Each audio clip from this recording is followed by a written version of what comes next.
Bon, voilà, bien aimé, nous allons commencer bientôt. Donc, que Dieu vous bénisse, qu'il vous garde.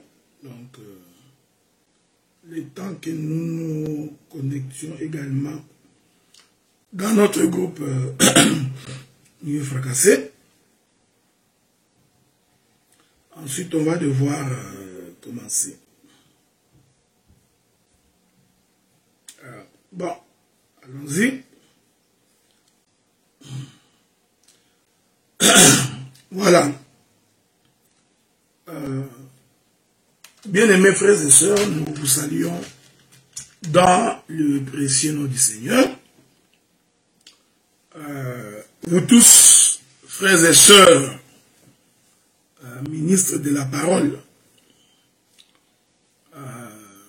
vous qui êtes connectés présentement, ou vous qui aurez l'occasion de nous suivre en différé, que Dieu vous bénisse, que Dieu vous garde. Nous commençons aujourd'hui la 4e partie de notre intervention sur la prise de la ville de Jéricho. Nous allons donc immédiatement prendre le livre de Josué. Dans son chapitre 6, pour commencer, il est écrit ceci. Verset 3. Faites le tour de la ville, vous tous les hommes de guerre. Faites une fois le tour de la ville, tu feras ainsi pendant 6 jours. Je voudrais m'excuser pour la voix, donc je suis en train de perdre ma voix. J'espère que le Seigneur me fera grâce. Donc je disais que Josué chapitre 6 verset 3, il est écrit, faites le tour de la ville, vous tous les hommes de guerre, faites une fois le tour de la ville, tu feras ainsi pendant 6 jours. Le verset 4, 7 sacrificateurs porteront devant l'Éternel 7 trompettes retentissantes. Le 7e jour, vous ferez 7 fois le tour de la ville et les sacrificateurs sonneront de la trompette. Que la paix de Dieu soit avec vous, que Dieu vous garde et qu'il vous protège. Aujourd'hui, nous allons expliquer le sacrificateur qui font le tour de la ville pendant le 7e jour. Ils en font 7 fois. Ceci va être notre lieu d'assise. C'est là que nous allons nous asseoir pour que chacun de nous puisse comprendre ce que la Bible dit. Donc, Dieu a dit aux enfants d'Israël que le 7e jour, vous ferez le tour de la ville de Jéricho 7 fois. Le 7e jour, et à la 7e fois, vous sonnerez de la trompette et le peuple poussera des cris. Je vous avais dit que les 6 premières fois, le peuple a donc fait le tour de la ville sans bruit, sans dire un mot. J'ai expliqué que ces temps-là, c'était donc le temps de la loi. Parce que au temps de la loi, Dieu ne parlait pas. Dieu se taisait. Ok? Donc, ainsi nous avions défini les 6 premières fois comme étant les temps où Dieu ne parlait pas. Mais aujourd'hui, ce que nous allons devoir faire, nous allons expliquer les 7 fois que Israël fait le tour de Jéricho pendant 7 jours. Remarquez, souffrez, je suis donc en en train de partager notre intervention. Et ma prière est que le Saint-Esprit nous aide pour comprendre ce que nous voulons dire. C'est très important. L'Écriture dit que le 6 premiers jours, Israël va donc traverser, faire le tour de la ville sans bruit, sans parler. Et le 7e jour, il fera le tour 7 fois, mais cette fois-ci, qu'est-ce qu'il fera? Il va donc crier. Israël va donc parler, il poussera des cris. C'est ce que nous avons lu. Maintenant, pour comprendre cette chose, nous allons donc expliquer que ce mouvement-là d'Israël qui fait le tour 6 fois sans parler la première fois et qui va en faire le 7e jour 7 fois et il poussera des cris, nous allons expliquer que ces choses représentent aussi 2 trompettes. Je vais donc prendre les livres des Nombres avec votre permission. Prenons les livres des Nombres. Nous sommes dans les livres des Nombres.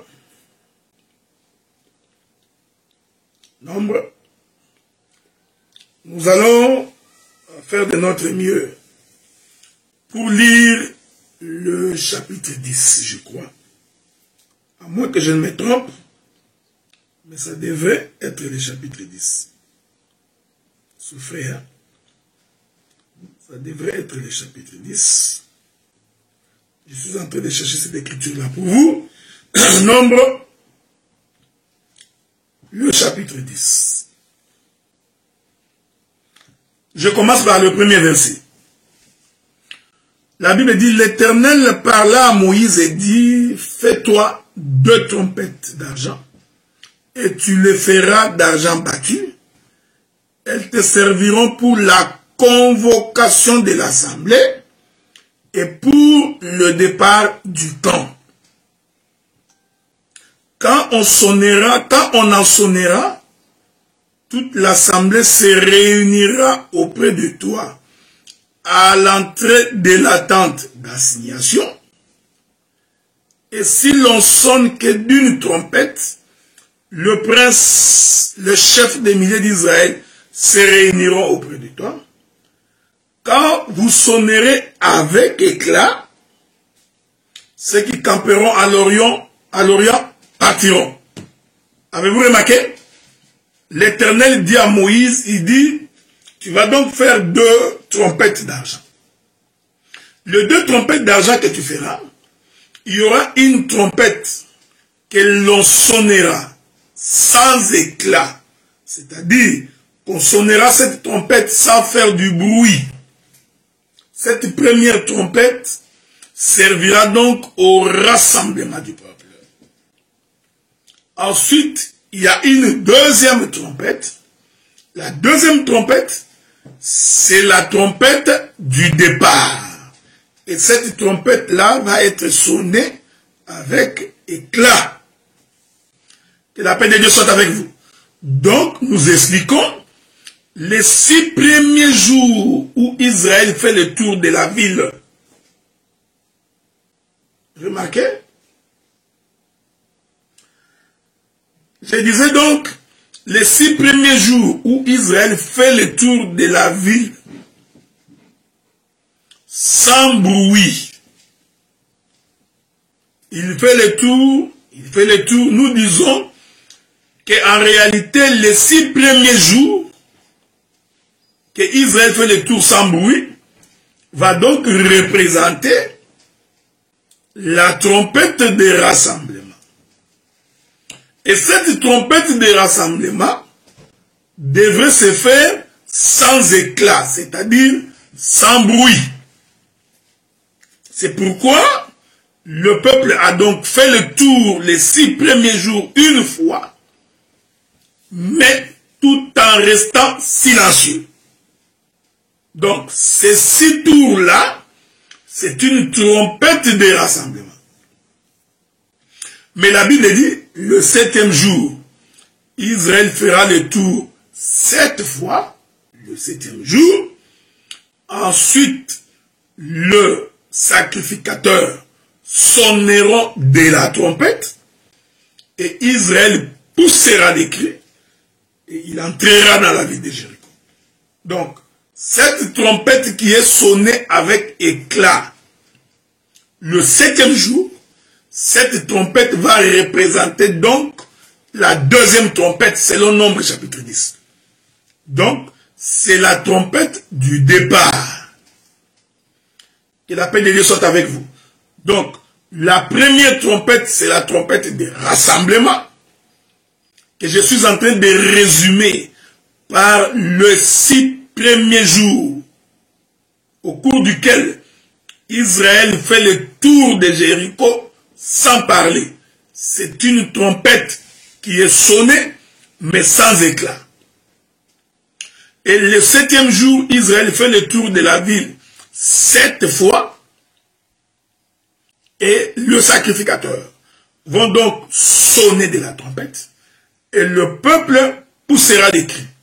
Nous disons que cette deuxième trompette qui est sonnée le 7e jour et qui se suit des cris du peuple, c'est la trompette qui doit être sonnée avec éclat.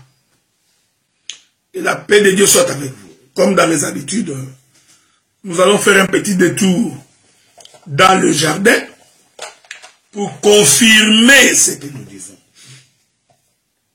Prenons le livre de Genèse. Nous allons prendre les livres de Genèse parce qu'avec les Écritures, c'est plus facile de comprendre ces choses. Nous prenons le livre de Genèse. Nous prenons les livres de Genèse dans son chapitre 1er. L'Écriture dit ceci. La Bible dit, je suis dans Genèse chapitre 1er, le verset 26, il est écrit, puis Dieu dit, faisons l'homme à notre image, selon notre propre ressemblance, qu'il domine sur le poisson de la mer, les oiseaux du ciel, sur le bétail, sur toute la terre, et sur tous les reptiles qui rampent sur la terre. Dieu créa l'homme à son image, il les créa à l'image de Dieu, il créa l'homme et la femme. Prenons le chapitre 2. Genèse chapitre 2. L'Écriture dit ceci. À partir du verset 6, il est écrit. Mais une vapeur s'éleva de la terre, arrosa toute la surface du sol. L'Éternel Dieu forma l'homme de la poussière de la terre.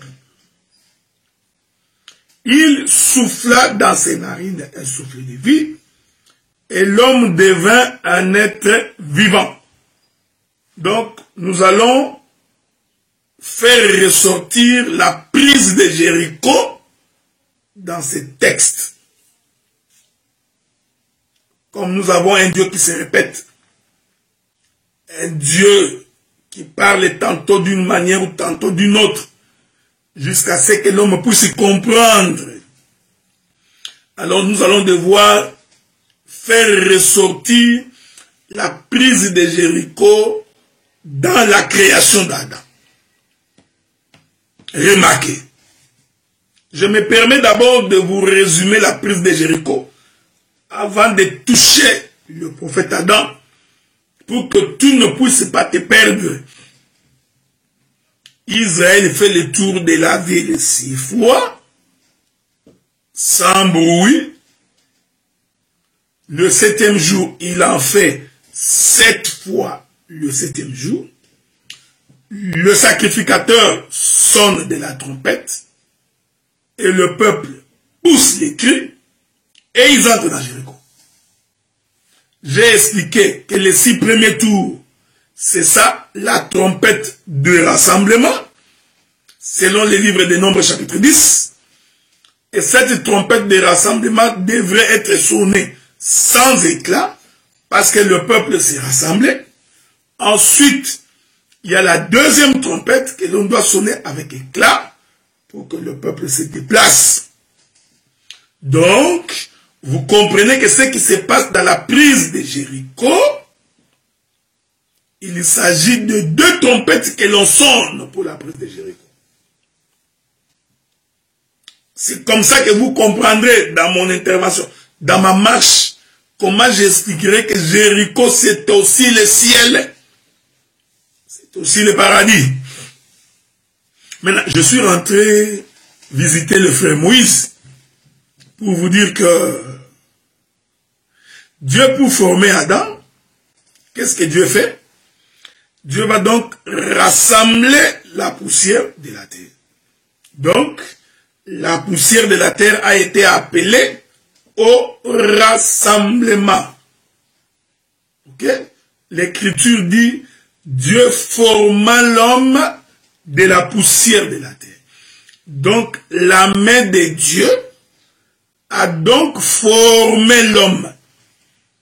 Nous comprenons ainsi que cette main de Dieu qui forme l'homme, c'est toute une trompette de rassemblement. Que la paix de Dieu soit avec vous. Donc, quand Dieu rassemblait la poussière,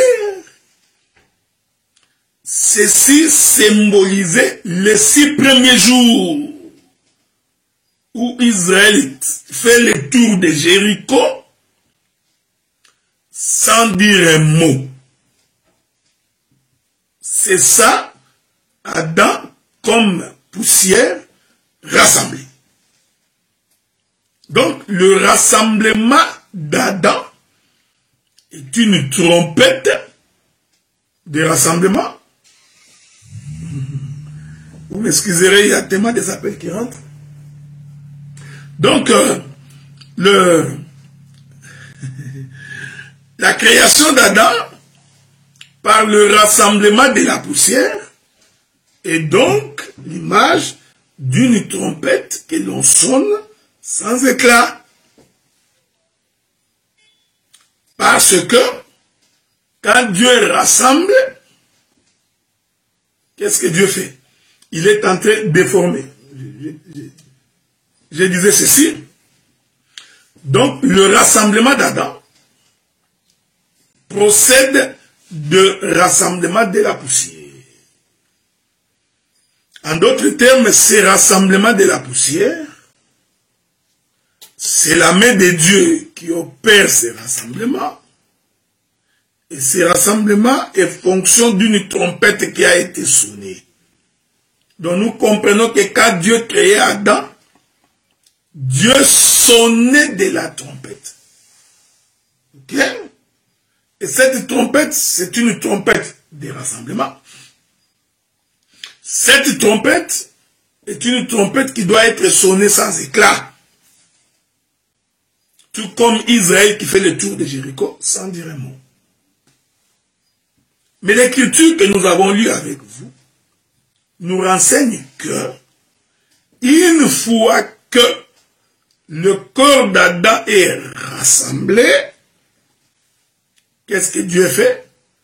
Dieu va donc souffler dans Adam. Nous disons, le souffle de Dieu dans Adam, ça, c'est la trompette qui est sonnée avec éclat. Parce que la trompette que l'on sonne avec éclat, c'est pour que le peuple se déplace. Pour que le peuple se mette en mouvement. Mais le peuple ne peut pas se mettre en mouvement sans crier. Dieu vous bénisse. Voyez?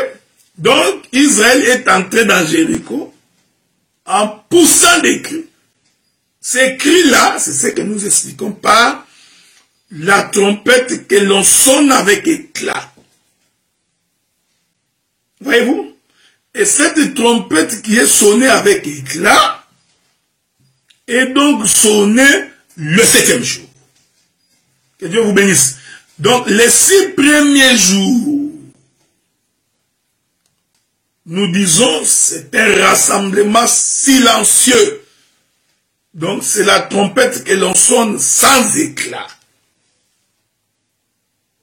Ainsi, pour entrer dans les repos de Dieu, parce que le repos de Dieu, c'est le 7e jour, il faut que tu entres en poussant des cris. Il faudrait qu'il y ait une trompette qui sonne avec éclat. Et par les cris, tu vas entrer dans les repos. Avez-vous remarqué ça? Or, ce qui rassemble la poussière, c'est la parole. Je vais prendre une écriture. Que Dieu vous bénisse. Nous allons donc prendre une écriture pour que chacun de nous puisse bien nous faire, bien nous comprendre. Parce que c'est la main de Dieu qui forme l'homme. C'est la main de Dieu qui rassemble la poussière de la terre. C'est la main de Dieu qui donne la forme à l'homme. Je ne sais pas si je vais vous trouver ces écritures-là. Vous allez souffrir avec moi pendant un temps. Le temps que je vous trouve cette écriture-là. Je suis dans les livres des psaumes. Je prends les livres des psaumes. Psaume chapitre 18, verset 17. L'écriture dit, il a étendu, c'est ça? Non. Il a étendu sa main d'en haut, il me saisit, et il me retira des grandes eaux. Ok? Je répète ça. Il a étendu sa main d'en haut, il me saisit, et il me retira des grandes eaux. Ici, le psalmiste David nous fait comprendre que quand la terre était sortie des eaux le 3e jour, quand vous lisez Genèse, Genèse vous dit tout simplement que Dieu appela la terre des eaux. Mais le psalmiste vient expliquer que cet appel-là de Dieu consiste par le fait que Dieu a étendu sa main. Que la paix de Dieu soit avec vous. Donc, la main étendue, c'est cette main qui est allée retirer la terre qui était dans l'eau. Or, cette main qui retire la terre qui est dans l'eau, c'est ça le ministère. En d'autres termes, c'est le ministère qui procède au rassemblement. C'est la parole qui appelle les hommes au rassemblement. Que la paix de Dieu soit avec vous. Donc, vous voyez, Moïse présente la chose comme un prophète. Il dit tout simplement que le 3e jour de la création, Dieu appela la terre des eaux. Donc, si nous voulons rester avec Moïse, nous pouvons dire que Moïse a vu Dieu ouvrir sa bouche et appeler la terre. En d'autres termes, Dieu a prêché. Dieu a annoncé la parole. Dieu a dit à la terre, sors des eaux. La terre a écouté et la terre est sortie des eaux. Cette terre-là qui est en train de sortir des eaux, c'est ce que nous expliquons par le rassemblement. C'est ça que nous expliquons par les 6 premiers jours où Israël fait le tour de Jéricho. Mais David, lui, vient nous dire, en réalité, Dieu, quand il a appelé la terre des eaux, il a donc étendu sa main. Donc, nous pouvons conclure que la bouche de Dieu, la parole de Dieu, c'est sa main. Est-ce que vous comprenez ça? Donc, quand Dieu parle, il parle au travers de sa main. C'est pourquoi il est écrit, toute parole qui sort de ma bouche ne rentre jamais sans effet. la main de l'Éternel est prompte pour exécuter la volonté de Dieu. Donc, cette volonté est exprimée par la parole, mais la main de Dieu vient l'accomplir. Cette main de Dieu qui accomplit son dessein, c'est ce que nous appelons les ministères. Selon Éphésiens chapitre 4, verset 9, vous descendez jusqu'au verset 16. Dieu a établi dans l'Église les apôtres, le prophète, le pasteur, le docteur et les évangélistes. Ce qui constitue la main de Dieu. Les 5 doigts de la main de Dieu. Et cette main de Dieu, c'est ça, la première trompette de rassemblement que l'on sonne sans éclat. C'est pourquoi Israël a fait le tour de Jéricho pendant 6 jours sans un mot. Parce que c'était la trompette de rassemblement, laquelle trompette s'est sonnée sans éclat. Avez-vous remarqué? J'ai ramené ces choses dans le corps d'Adam pour dire, quand Dieu rassemblait la poussière pour créer Adam, Dieu a donc procédé au rassemblement de la poussière. Et ce rassemblement s'est fait au moyen de sa main, laquelle main de Dieu est donc en réalité sa parole. Souffrez que je ramène ces choses sur le plan doctrinal. Je voudrais dire, quand nous prêchons l'évangile comme ça, maintenant et aujourd'hui, prophétiquement, nous sommes en train de tourner la ville de Jéricho. Nous sommes en train de sonner la trompette des rassemblements. C'est pourquoi quand vous entendez sa voix, n'endurcissez pas votre cœur. Parce que la grâce de Dieu est encore possible pour celui qui croit. La grâce n'est grâce que pour celui qui l'accepte. Est-ce que vous remarquez cette chose? Donc, réalisez donc avec nous et avec l'aide du Saint-Esprit que c'est la main de l'Éternel qui a tiré la terre des eaux. Ainsi, Moïse l'a vu comme un prophète. David va voir cette chose comme un apôtre et comme un évangéliste. Je vais relire cette écriture du psaume parce que je l'ai aimé cette écriture-là. Je relis cet psaume, je m'excuse beaucoup, c'était que l'écriture psaume 18 ou 19, je crois. Je vais relire ça pour vous. Psaume 18, verset 17. Il est écrit, il étendit sa main d'en haut. Il me saisit et me retira des grandes eaux. Voyez-vous? Ici, le prophète David, il n'a pas vu la création comme un prophète. Non. Ici, il présente la création comme un apôtre et comme un évangéliste. Parce que c'est à l'apôtre et à l'évangéliste d'aller retirer l'homme dans le monde. Le ministère qui retire l'homme dans le monde, c'est l'apostolat et c'est l'évangéliste. Donc ici, David, au lieu de voir que Dieu a appelé la terre des eaux, que Dieu soit avec vous,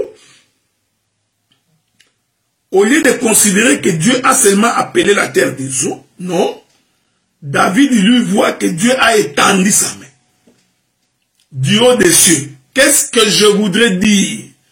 Je voudrais dire que Dieu était resté dans les cieux, mais les bras de Dieu étaient tellement longs jusqu'à ce que sa main est allée dans le profondeur des eaux. Que Dieu vous bénisse. Que Dieu vous bénisse. Je répète ça. C'est comme ça que David voit ça. Il dit que Dieu a étendu sa main. Donc, il y a eu un moment où Dieu a gardé sa main. Nous disons que le temps où Dieu garde sa main, c'est le temps où Dieu est dans l'éternité. Maintenant, comme Dieu voulait sauver l'homme qui était dans les grandes eaux, qu'est-ce que Dieu fait? Dieu va donc étendre sa main. Donc, la main étendue de Dieu, c'est ce que nous appelons les fils. Les fils, c'est donc la main de Dieu étendue. Quand Dieu dit à Moïse, j'ai entendu, j'ai vu la souffrance de mon peuple. J'ai entendu les cris que leur font pousser leurs oppresseurs. Je suis descendu. Faites attention. Dieu descendre, en réalité, il avait tout simplement étendu sa main. Voyez? Donc, il peut à la fois être au ciel et sur la terre. Parce que ma main, c'est toujours moi. Écoutez, frère, vous ne pouvez pas séparer ma main de ma personne. Donc, moi, de là, ma main, c'est moi. Donc, l'Éternel Dieu,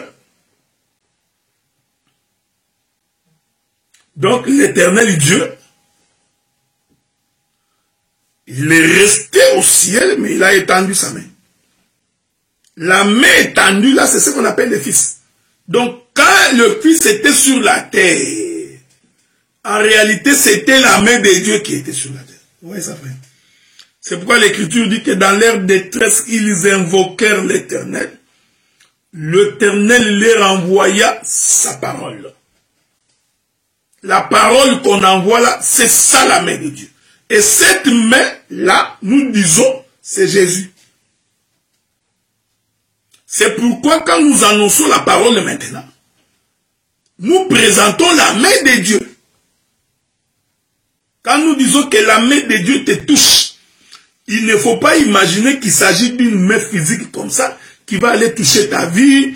Non, que la main de Dieu me touche, qui me touche ici au cœur, qui me touche dans les dos. Non! La main de Dieu qui te touche, c'est la parole. Donc, une église qui n'a pas la parole, même si les gens prêchent que la main de Dieu qui te touche, que la main de Dieu, en fait, ils sont en train de répéter comme des perroquets les versets des Écritures sans en saisir la portée ni les contours. Donc, dans leur détresse, ils invoquèrent l'Éternel. L'Éternel leur envoya sa parole. La parole, c'est ça la main de Dieu. C'est la parole qui nous retire des ténèbres vers la lumière. C'est la parole qui nous change. C'est la parole qui nous transforme. C'est la parole qui fait de nous des nouvelles créatures. C'est pourquoi j'ai toujours dit et j'ai toujours insisté, un prédicateur inconverti n'est pas un prédicateur. Un prédicateur voleur n'est pas un prédicateur. Un prédicateur coureur de jupons n'est pas un prédicateur. Pourquoi? Parce que la première mission de la parole, c'est de tirer la terre des eaux. Pas autre chose. Pas autre chose. La première chose que Dieu fait, il crée les cieux et la terre. C'est un langage prophétique. Ensuite, il va séparer les eaux d'en haut et les eaux d'en bas. Malheureusement, en séparant les eaux d'en haut et d'en bas, Dieu va renfermer la terre dans les eaux d'en bas. Voyez-vous? Maintenant, l'Esprit de Dieu va se mouvoir au-dessus des eaux. À la recherche de quoi? À la recherche de cette terre qui était sous l'eau. Donc, quand l'Écriture dit qu'au commencement, l'Esprit de Dieu s'est mouvé au-dessus des eaux, comprenez que c'était la main de Dieu qui était à la recherche de la terre. Et cette terre était sous les eaux, enfermée dans le monde. Alors, l'Éternel va donc appeler la terre des eaux pour que celle-ci sorte. Moïse dit que Dieu a appelé la terre. David dit non, Dieu a étendu sa main. Donc nous comprenons que Dieu est descendu pour séparer, déchirer les eaux, afin de retirer la terre qui était à l'intérieur. Que la paix de Dieu soit avec vous. Que Dieu vous bénisse, qu'il vous garde. Avez-vous remarqué cette chose? C'est pourquoi une église du Seigneur devrait mettre un accent particulier sur la nouveauté de vie. L'église ne peut pas être remplie de bandits, de brigands, de voyous. Non. Si tu as été bandit dans le monde, il faut que quand tu crois au Seigneur, que tu deviennes un homme changé, converti. Quand le lion est entré dans l'arche de Noé, il n'a plus mangé la chèvre. Parce que sa nature avait changé. Dans l'arche de Noé, tous les animaux avaient changé de nature. Tu ne peux pas croire à l'évangile de Méré. Donc, nous disons que quand Israël fait le tour de Jéricho pendant 6 jours, c'est le rassemblement. C'est-à-dire, c'est tirer l'homme de la terre, des eaux. Tirer l'homme des profondeurs des eaux. Une fois que l'homme est tiré des eaux, le 7e jour, ils vont faire le tour de la ville 7 fois. Je n'ai pas encore touché les 7 fois. Mais ici, je touche d'abord la trompette qui est sonnée. Cette trompette qui est sonnée, la Bible dit, Israël va pousser des cris et il entrera dans la ville. Donc, la deuxième trompette, ou la trompette du 7e jour, c'est la trompette qui te fait entrer dans le repos. C'est la trompette qui te fait entrer dans Cana. Je répète ces choses. Dieu nous a appelés pour l'espérance d'un pays de repos. C'est pourquoi Pierre dit, nous sommes pèlerins sur la terre, des voyageurs. Nous sommes des passages. Tout chrétien devrait retenir que nous sommes pèlerins sur la terre. Notre destination, c'est le 7e jour. C'est-à-dire, c'est le lieu du repos. C'est le véritable Canaan. Il ne faut donc pas prendre plaisir à vivre les choses du monde.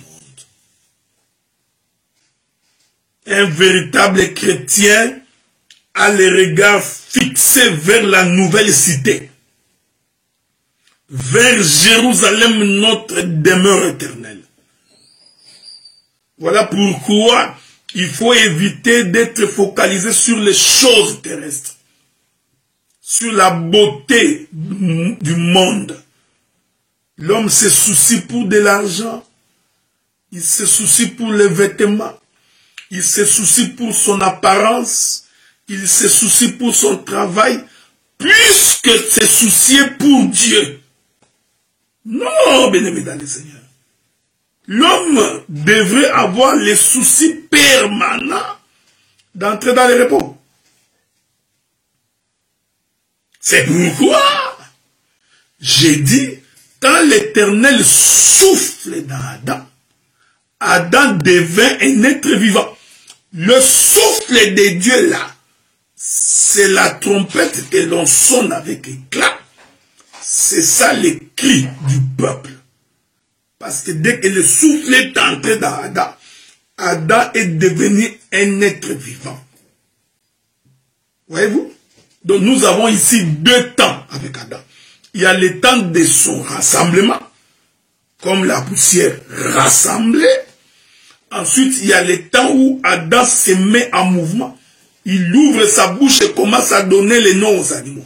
Ce 2e temps-là, nous expliquons que c'est le 7e jour où Israël fait le tour de la ville 7 fois. Que la paix de Dieu soit avec vous. Je m'excuse. Je m'excuse. Que la paix de Dieu soit avec vous. Voilà pourquoi humblement, bien-aimés dans le Seigneur, nous nous permettons de rappeler au Fils du royaume que la raison de notre rassemblement, c'est pour que nous partions. Nous nous rassemblions, d'abord nous quittons le monde. Nous nous séparons des eaux Et ceci devrait être témoigné par notre comportement, notre attitude et notre manière de vivre. L'homme ne peut pas être à la recherche d'une vaine gloire. Est-ce que vous remarquez cette chose? Retournons dans Josué. L'Écriture dit ceci. Toujours dans les livres de Josué. L'Écriture dit, le 7e jour, Israël va faire le tour de la ville 7 fois. Prenons quelques éléments des Écritures pour attester de cette chose. Souffrez avec moi, parce que je vous donnerai beaucoup d'éléments aujourd'hui. Je suis en train de parler calmement parce que je suis en train d'enseigner. Ok? Voilà, nous allons prendre une écriture. Ce sont des écritures que vous connaissez, mais nous allons devoir en donner l'intelligence aujourd'hui. Il est écrit ceci. Je suis dans les livres de Matthieu chapitre 18. Nous prenons Matthieu chapitre 18. Nous allons commencer par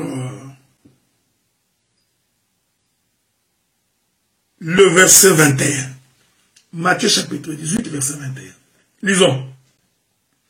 Alors Pierre s'approcha de lui et dit, Seigneur, combien de fois pardonnerai-je à mon frère lorsqu'il péchera contre moi? Serait-ce 7 fois? Ok? Ça, c'est Pierre qui pose la question. Si mon frère pêche contre moi 7 fois dans un jour, combien de fois pardonnerai-je à mon frère? Je voudrais que vous fassiez très attention. Il faut faire très attention. Le péché ici, c'est un péché d'un frère vis-à-vis de notre frère. C'est très important. Hein? Que Dieu vous bénisse. Pierre a dit, combien de fois pardonnerai-je à mon frère? J'aime ça. Donc, il pardonne à mon frère. Donc, le pardon est pour les frères. Ok? Je me suis toujours posé la question, où sont les apôtres? Des fois, nous faisons leur travail, c'est pas mauvais, parce que le ministère n'a pas de limite. Nous pouvons quelquefois visiter les chambres des autres et sortir en paix. Nous n'allons pas bousculer le même. Écoutez-moi ça. Pierre s'approcha de Jésus et lui dit, Seigneur, combien de fois pardonnerai-je à mon frère? Donc ici, le pardon ne concerne pas les païens. Le pardon ici ne concerne pas l'étranger.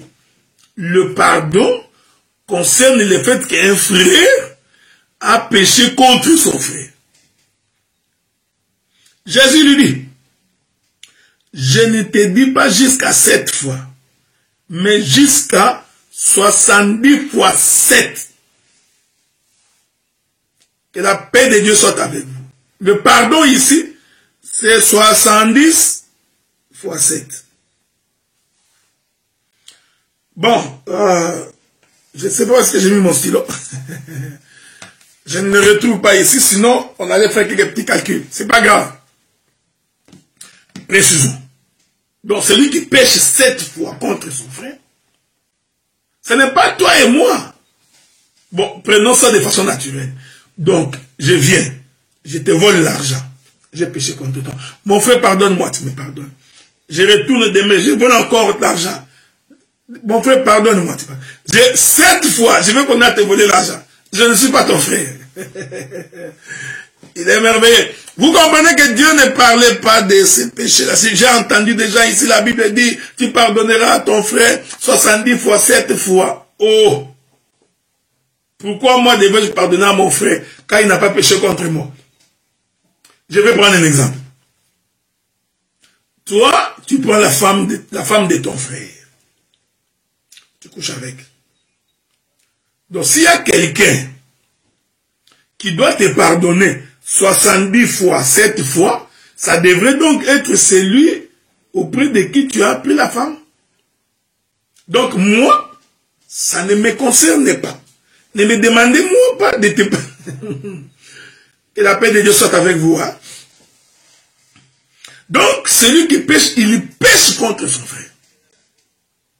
Or, pour que quelqu'un pêche contre son frère, il faut nécessairement qu'il y ait une loi qui fait en sorte que celui qui a péché contre son frère, qu'il ait transgressé cette loi. Maintenant, vous comprenez que ici, Dieu parlait à Adam. Je rentre dans la création. J'ai l'habitude d'entrer dans les jardins et de revenir de temps en temps visiter la terre. Ensuite, je rentre dans les jardins, je viens visiter la terre, je rentre dans les jardins, je viens visiter la terre. Je rentre donc dans les jardins. Quand Dieu voulut créer l'homme, Dieu dit, créons l'homme à notre image, selon notre propre ressemblance. Donc, Dieu a fait d'Adam son frère. Donc, Adam était comme Dieu. Dieu et Adam étaient des frérots. Est-ce que vous voyez ça, frère? Que Dieu vous bénisse. Que la paix de Dieu soit avec vous. Vous voyez? Regardez. Remarquez avec moi. Quand vous lisez le verset 23, après que Jésus ait dit, Jésus lui dit, je ne t'ai pas dit 7 fois, mais jusqu'à 70 fois 7 fois. Regardez le verset 23.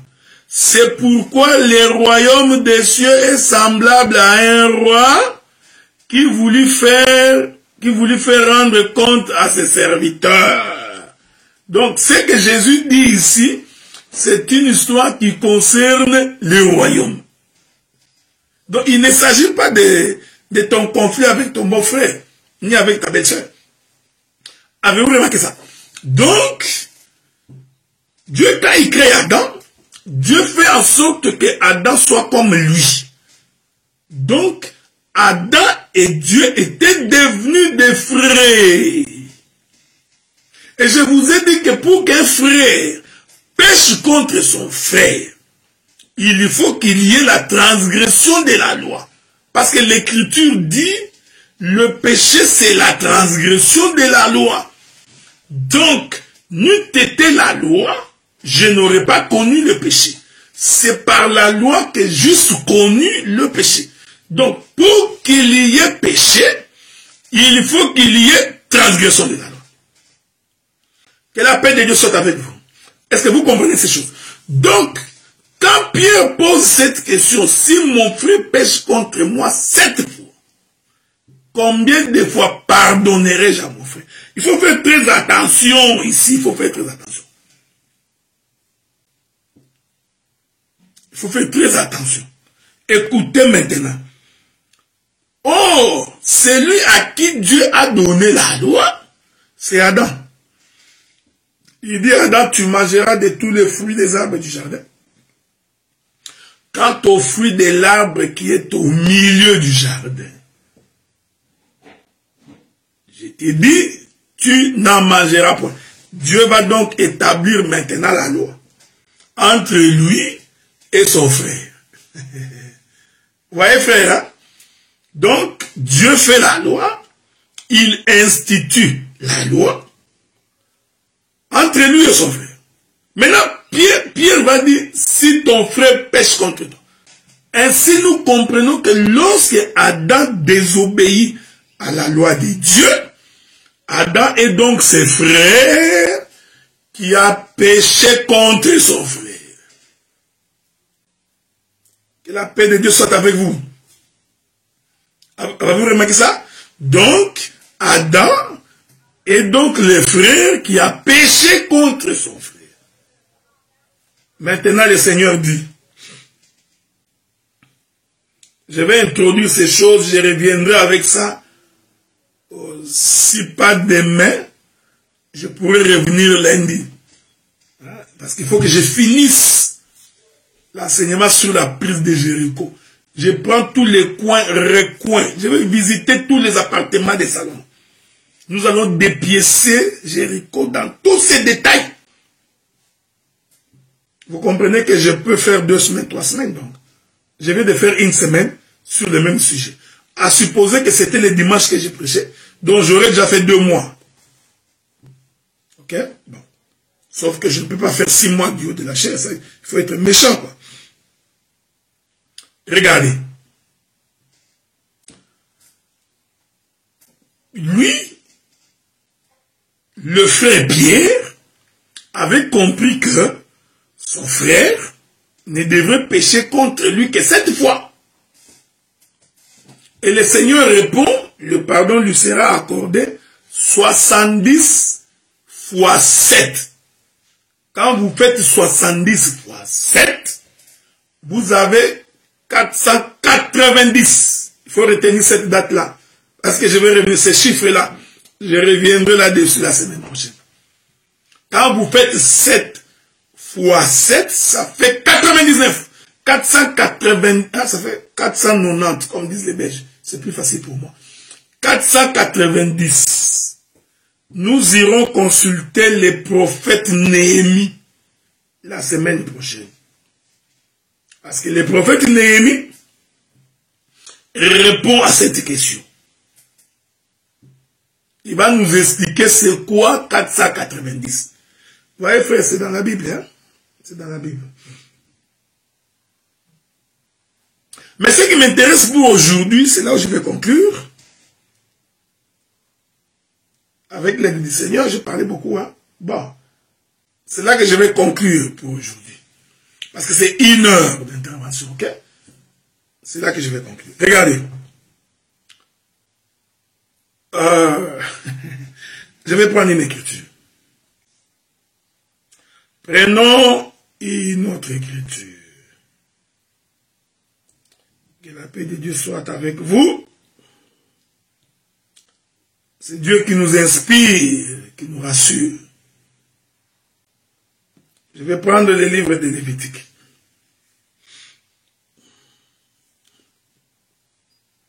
Lévitique. Lévitique chapitre 25. Je vais commencer par le verset 8. Lévitique chapitre 25, verset 8. Tu compteras 7 sabbats d'année. Okay? Ne vous en faites pas, j'avais expliqué, non?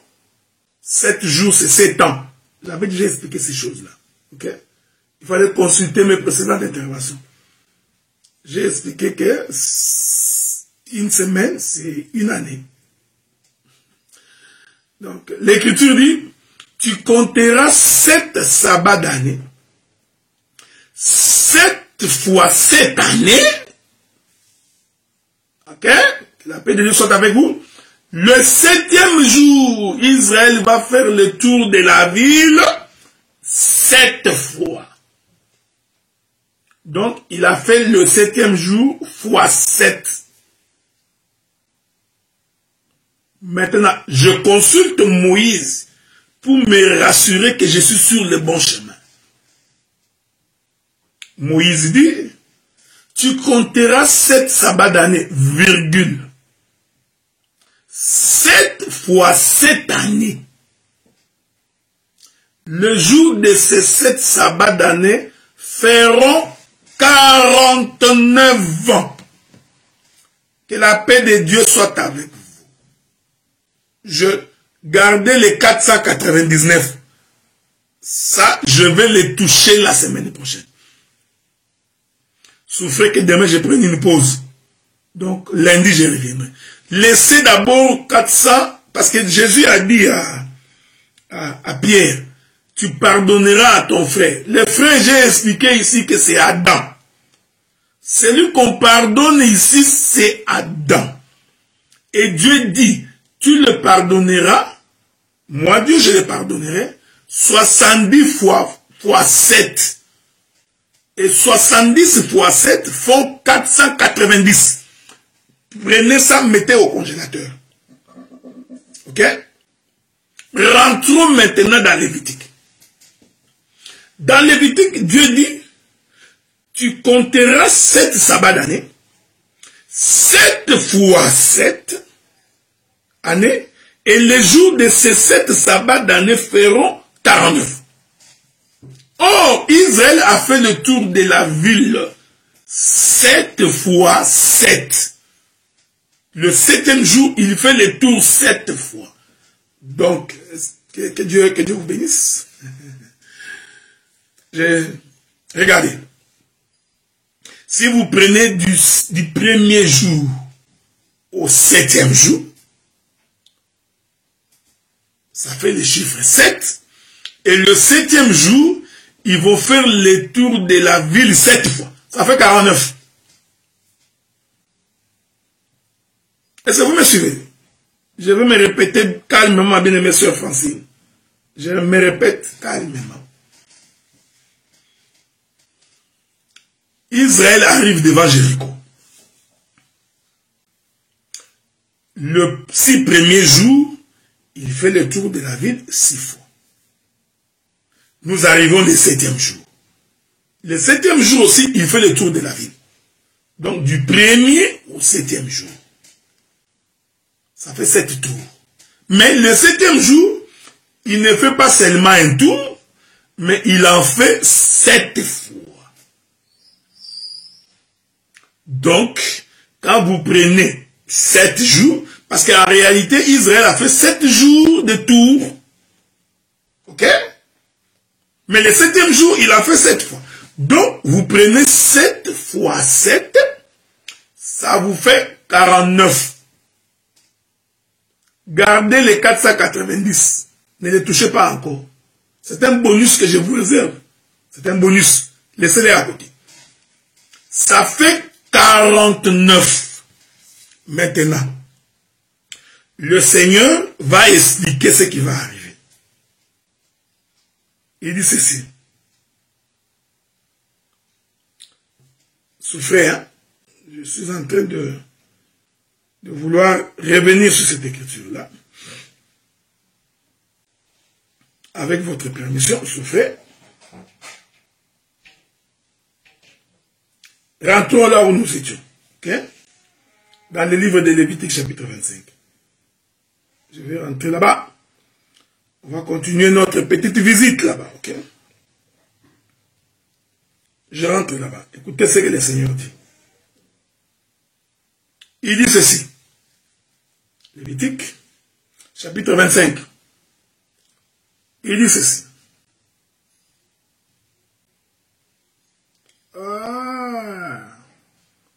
Voulez-vous que je rentre après? Je rentre d'abord au verset 8. Nous l'avons déjà lu. Maintenant le verset 9. Le 10e jour du 7e mois, tu feras retentir les sons éclatants. Est-ce que vous me suivez? Que la paix de Dieu soit avec vous. C'est ça, les doctorats. C'est ce qu'on appelle enseigner. Écoutez. Le 10e jour du 7e mois, tu feras retentir les sons éclatants des trompettes. J'aime ça. Je vous avais dit, les 6 premières fois que Israël fait le tour de la ville, je m'excuse, j'ai fait tomber mon jeu. Les 6 premiers jours où Israël fait le tour de la ville, Israël ne parlait pas. C'était le moment de silence. Et l'Écriture dit, le 7e jour, il fera le tour de la ville 7 fois.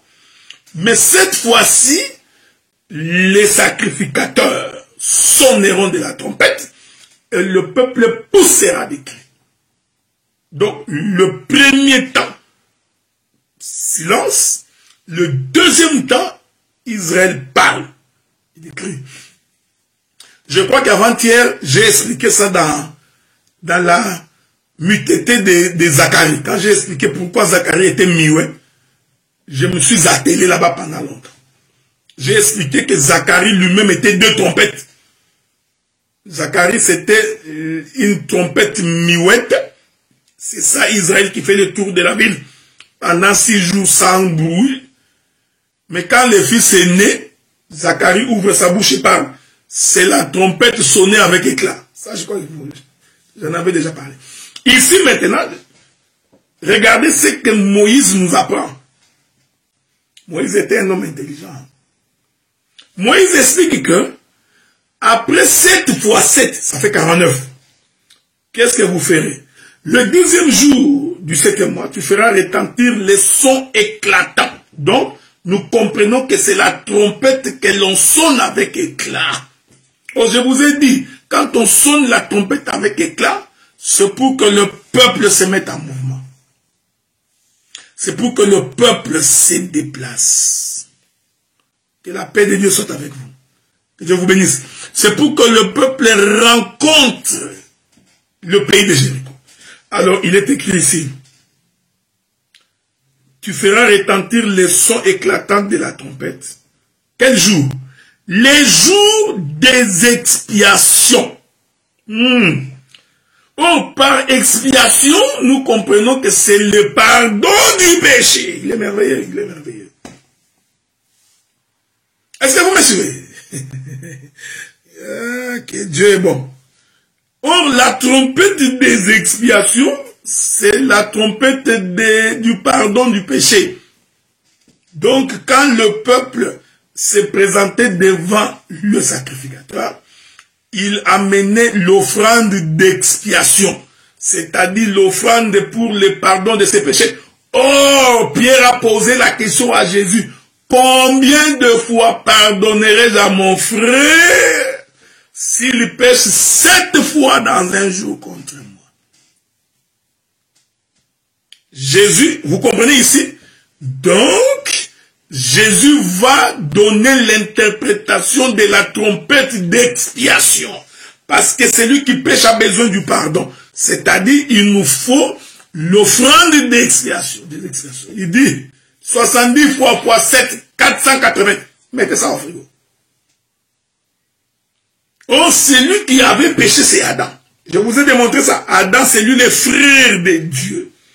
Il a péché maintenant pour que Dieu le pardonne. Dieu ne peut pas le pardonner comme ça. Il faut qu'il y ait l'offrande des expiations. Cette offrande des expiations, Moïse l'explique par la trompette des expiations. Et la paix de Dieu soit avec vous. Que Dieu vous bénisse, que Dieu vous garde. J'ai fini. J'ai fini. J'ai fini, hein. Je ne peux pas déborder. Bon, je vais conclure pour aujourd'hui. Il est écrit. J'aime ça. Le 10e jour du 7e mois, tu feras retentir le son éclatant de la trompette. Je répète cette écriture-là parce que je vais finir. Le 10e jour du 7e mois, tu feras retentir les sons éclatants de la trompette. Le jour des expiations.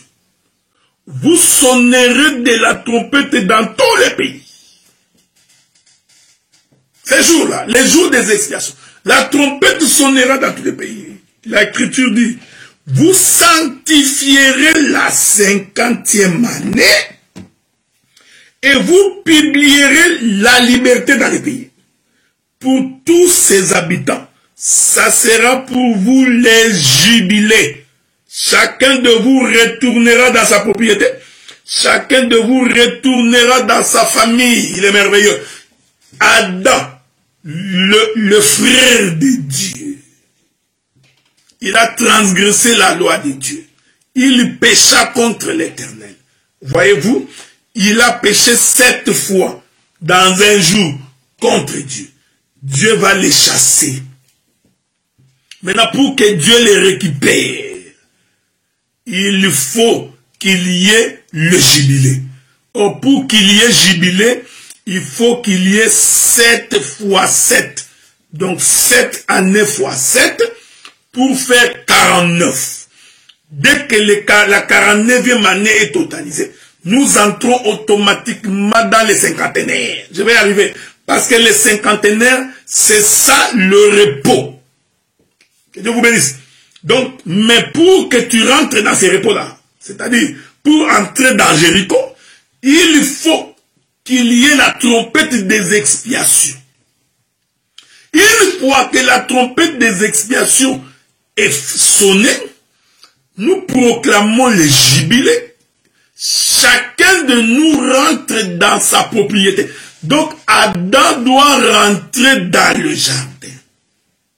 Il ne peut pas rentrer si la trompette des expiations n'est pas sonnée 7 fois 7, 49, pour que nous entrions dans les cinquantenaires. Ainsi, frères bien-aimés dans le Seigneur, nous comprenons que quand Christ mourait sur la croix, retiens. Voyez frère, depuis que j'ai commencé ici, est-ce que tu m'as vu en train de passer mon temps dans les racontars des gens, l'homme a dit ceci, l'homme a fait ceci? Non. Parce qu'il y a des prédications qui sont des causeries. L'homme raconte l'histoire du village, tu vois, Mikombe, les démons. Je suis entré dans la maison d'un frère, ça ce n'est pas prêcher. Tu prêches pas. Depuis que j'ai commencé ici, je ne fais que, je parle de l'écriture en écriture. De l'écriture en écriture. De l'écriture en écriture. C'est ça être couturier. C'est ça coudre la Bible. Écoutez, la 50e année, vous sonnerez la trompette avec éclat. Et cette trompette avec éclat sera la trompette des expiations pour permettre à chacun de retourner dans son territoire, dans sa famille, dans sa propriété. Personne ne peut rentrer au ciel si la trompette des expiations n'est pas sonnée. Ainsi, nous comprenons que quand Jésus était sur la croix, quand Jésus avait crié, Eli, Eli, nabasabakatani. Mon Père, pourquoi m'as-tu abandonné? Vous comprenez que c'était la trompette des expiations. Il est merveilleux. C'était la 50e année. Ne vous en faites pas, je reviendrai. Je vais revenir. J'ai beaucoup d'éléments, je vais revenir, je ne suis pas pressé. Tu ne sortiras pas d'ici sans saisir la pensée de l'Écriture. Et tu comprendras que le Seigneur nous a fait ses privilèges, ses dons, d'expliquer les Écritures et de les expliquer avec précision. Est-ce que vous comprenez? Donc quand Jésus, parce que c'était lui la trompette des expiations, vous allez voir, j'expliquerai que Jésus sur la croix, c'était la 50e année, soyez en paix, j'expliquerai. C'était le 7e jour où Israël fait le tour de Jéricho 7 fois. Les trompettes sonnent et le peuple pousse des cris. Cette trompette d'expiation, c'est ce qui est arrivé sur la croix. Jésus est sur la croix. J'aime ça, parce qu'il était en train de pardonner son frère. C'est lui qui a péché contre lui. C'est ça. Ça, il ne peut pas le pardonner.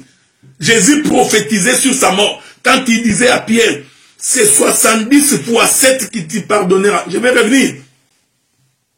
Je préfère ne pas dire que j'ai fait tomber les zéros. Non, je n'ai pas fait tomber les zéros. Je reviendrai pour expliquer 490. Regardez mes affaires. Remarquez.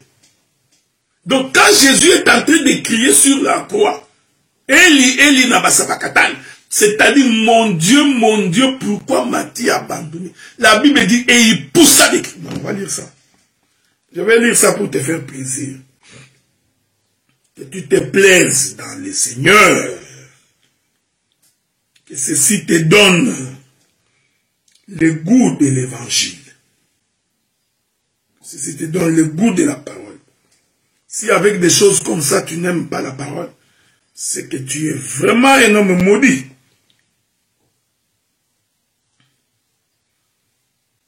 Je suis en train de vous chercher une écriture. Okay? Soyez en paix. Je la trouverai. Écoutez, qui m'explique bien ces choses-là? Il faut que je les trouve quand même.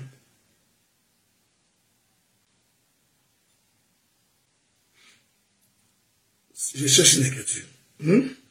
Souffrez, hein? C'est là où Jésus a dit, mon Père, pourquoi m'as-tu abandonné? Bon, je ne l'ai pas encore trouvé, mais je vais le trouver.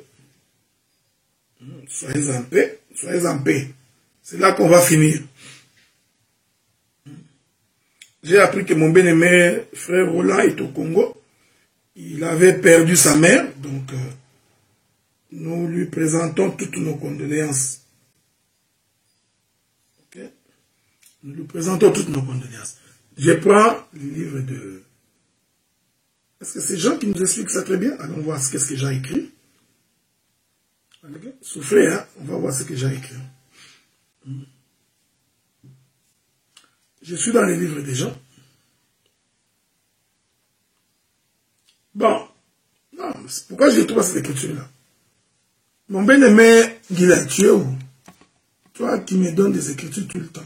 Pourquoi je ne vois pas ton écriture? Je ne vois pas tes... Bon, t'inquiète pas, je finirai par te trouver, même si tu fuis. Ok? Donc, je trouverai cette écriture-là. Dans les livres de Matthieu. Nous, je rentre là-bas dans Matthieu. Bon.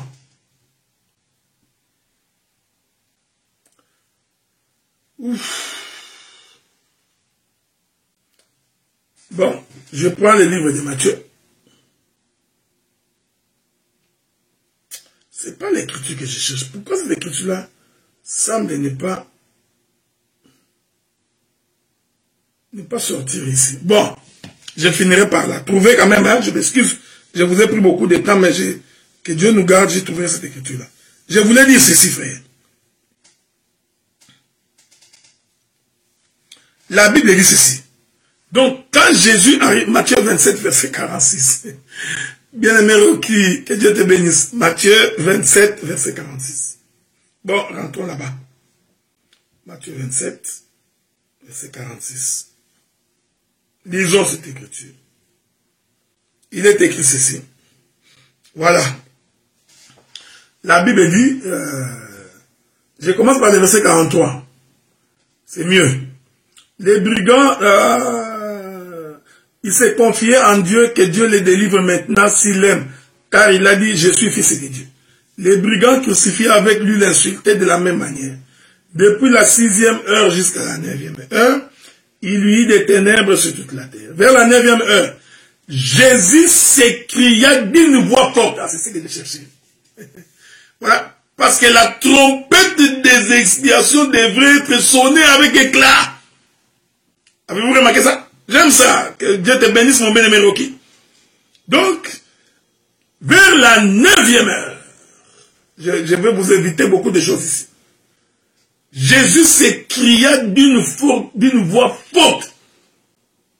Eli laba sabakatani, c'est-à-dire mon Père, pourquoi m'as-tu abandonné? Voyez? C'était la trompette des expiations. Et quand cette trompette est sonnée, celui qui était en conflit avec son frère a ainsi le droit de rentrer dans la maison, de rentrer dans sa propriété. Donc l'œuvre de la croix, c'est ça la trompette des expiations. C'est ça Israël qui fait le tour de la ville 7 fois 7 pour faire 49 et à la 50e année. Donc de 49 à la 50e, il va donc maintenant crier, le sacrificateur sonneront de la trompette, Israël entrera dans les pays. Vous comprenez ici que Jéricho devient tout un jardin, qu'on ne peut pas entrer sans la trompette des expiations. C'est pourquoi l'Écriture dit qu'à la porte du jardin d'Éden, Dieu avait placé 2 chérubins avec une épée flamboyante. Pourquoi? Parce que personne ne pouvait rentrer. Si 70 fois 7, si 7 fois 7 ne s'accomplit pas premièrement. Que la paix de Dieu soit avec vous, que Dieu vous garde, qu'il vous protège. Bien-aimés saints, j'ai donc fini mon intervention pour aujourd'hui. Le rendez-vous est pris pour lundi. Parce que demain, ça va être difficile. C'est dimanche, on est trop pris. Lundi, nous viendrons pour continuer. Nous viendrons pour expliquer, parce qu'on n'a pas encore tout dit, hein. Nous viendrons pour expliquer la 50e année, comment la croix c'est la 50e année. Et nous expliquerons les chiffres 50. Et nous allons vous faire comprendre que les chiffres 50, c'est aussi les repos. Que Dieu vous bénisse. Bon. Maintenant, je vais me séparer de vous. Là, j'ai fini avec le bien-aimé qui était sur le groupe Union Fracassé 2. Si vous voulez devenir membre de ce groupe, il suffit de m'envoyer votre numéro de téléphone. Je vais vous inscrire donc, dans ce groupe-là parce que ce n'est pas toujours que nous serons en direct, ok? Donc, bon, j'ai fini avec vous.